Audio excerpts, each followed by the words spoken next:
ika-27 ng Agosto. Ako si Lorlyn Garcia Velarde, hatid sa inyong pinakamainit na balita sa bansa dito sa News Force. Sa ulo ng mga balita, inspeksyon sa mga tahanan ng legal firearms owner nais ng DILG. Yusek Castro, pinagkumpara ang magkaibang paggamit ng mga alias noon at ngayon matapos sabihin ni Senator Padilla na dati pag ginagamit ang mga alias. Testimonya nila Chika sa confidential funds hindi na kailangan ayon sa prosecution panel. Umano'y copy-paste program sa CIF at pondo ng OVP pinuna ni Senator Lacson. Direktang Clark-Ho Chi Minh flights ilulunsad sa Nobyembre. Lungsod ng Makati nakipag-ugnayan sa DOST-PTRI bilang pagtangkilik sa telang Pilipino.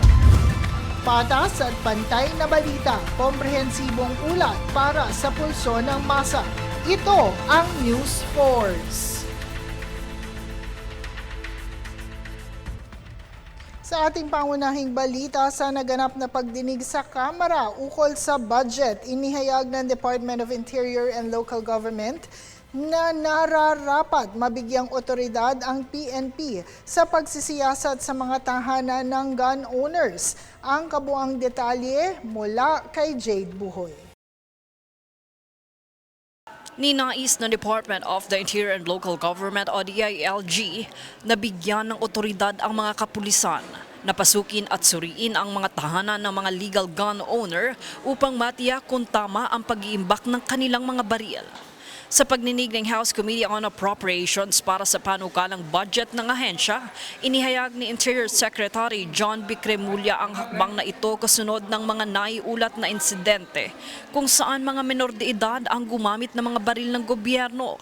Ayon pa kay Cremulya, layunin ng panukalang amyendahan sa Implementing Rules and Regulations o IRR na bigyan ng Philippine National Police o PNP ng access sa mga bahay ng mga opisyal at individual na may legal na baril upang inspeksyonin ang kanilang safekeeping procedures. Bagamat inaasahan niyang maaari itong ikabahala ng ilan bilang posibleng paglabag sa karapatan, iginiit ng kalihim na ang pagmamayari ng baril ay isang pribilehiyo lamang at hindi isang karapatang nakasaad sa saligang batas. Matatandaan umugong ang mga panawagang ito matapos ang magkahiwalay na insidente ng pamamaril sa Zamboanga at Tacloban, kung saan nagamit ng mga menor de edad ang mga baril ng kanilang mga kaanak na nagmula sa mga nagpapatupad ng batas at kawani ng pamahalaan.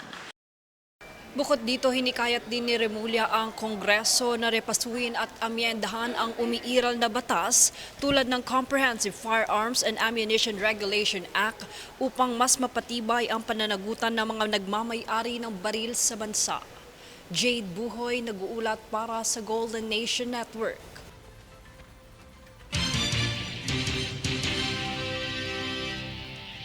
Sa ibang balita, Yusek Claire Castro, binigyang pagkukumpara ang mga bayani noon na gumagamit ng alias upang ipaglaban ang kasirinlan ng bansa sa mga pangalan na gumagamit din ng alias ngayon para naman sa mga resibo ng confidential funds. Ito ay matapos ang naging paghahambing kahapon ni Senator Robin Padilla sa ating mga bayani na gumamit din ng aliases noon sa mga alias naman ng mga nasa resibo ng mga confidential funds. Ayon kay Castro, hindi siya huhusga sa nasabing panghahambing ni Padilla at ito ay papaubaya na lang sa taong bayan. Subalit anya, ang mga bayani noon ay gumagamit ng alias ay lumalaban ng walang bayad, habang ang mga gumagamit naman ng alias ngayon ay mukhang hindi kikilos ng walang bayad. Ang mga bayani noon na gumagamit ng aliases ay lumalaban para sa bayan at hindi para itago ang bayad. Ito po ay naging maliwanag naman at nakita ng karamihan ng mga ating mga kababayan kung paano ba nagtanong ang ating butihing Senador Robin Hood Padilla. At ginamit niya ang mga pseudonym na ginamit ng ating mga bayani upang ang kanilang pagkakakilanlan ay hindi agad malaman dahil sa kanilang mga ginagawang mga pagsulat upang ipagtanggol ang ating mga kababayan nung tayo ay nasasakop ng mga dayuhan. Inihambing niya ito sa mga iliases na nagamit sa mga resibo na isinumite ng Office of the Vice President. Ikinumpara niya ang ating mga bayani sa tulad nila Mary Grace Piatos, Andy Lim, Pagong, Pusa at Belat. At masasabi natin ang facts kung paano ba nagkaiba. Hindi tayo huhusga at hayaan natin ang mga kababayan natin at ang mga senador ang siyang humusga rito. Pero para bigyang kaalaman ang ating mga kabataan at ang ating mga kababayan. Unang-una, makikita po natin ano ba yung pagkakaiba ng mga bayani noon sa mga pangalan ng mga di umanong aliases dito sa mga resibo.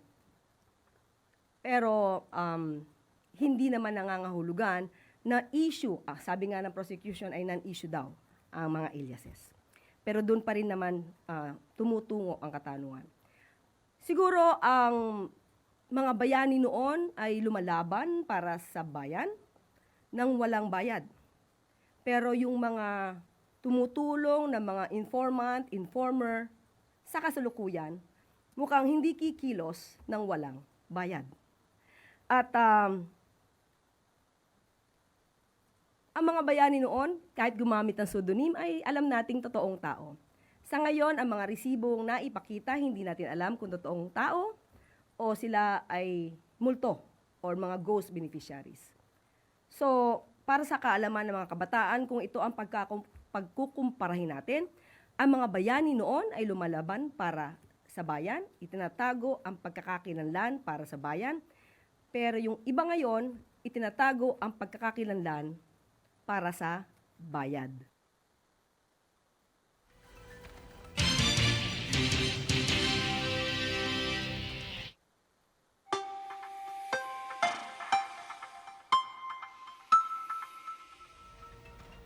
Sa ating lagay ng panahon, bandang 2:00 ng umaga nang maging isang low pressure area ang binabantayan ng Pag-asa ng cloud cluster na kasalukuyan ay hindi pa nakakaapekto sa panahon sa bansa.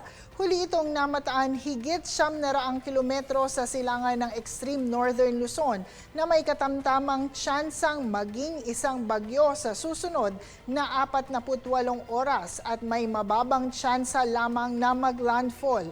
Bunsod ng LPA, hihilahin nito ang habagat na inaasahang mas lalakas simula bukas hanggang Martes. Sa kasalukuyan, nakakaapekto pa rin ang habagat sa Luzon at kanlurang bahagi ng Visayas na makararanas ng mga pag-ulan lalo na sa Benguet, La Union, Pangasinan, Zambales, Bataan at Occidental Mindoro na nakataas ang heavy rainfall warning. Sa kabilang banda, mainit at maalinsangang panahon naman ang mararamdaman sa Mindanao at nalalabing bahagi ng Visayas kung saan may ilang mga lugar na ang naiulat na nakakaranas ng tagtuyot. May posibilidad din ng panandali ang buhos ng ulan sa ilang lugar dulot naman ng localized thunderstorms. Susunod sa News Force. Umano'y copy-paste program sa CIF at pondo ng OVP pinuna ni Senator Lacson. Direktang Ho Chi Minh flights ilulunsad sa Nobyembre. Lungsod ng Makati nakipag-ugnayan sa DOST-PTRI bilang pagtangkilik sa telang Pilipino. Manatiling nakatutok para sa higit pang mga balita sa pagbabalik ng News Force.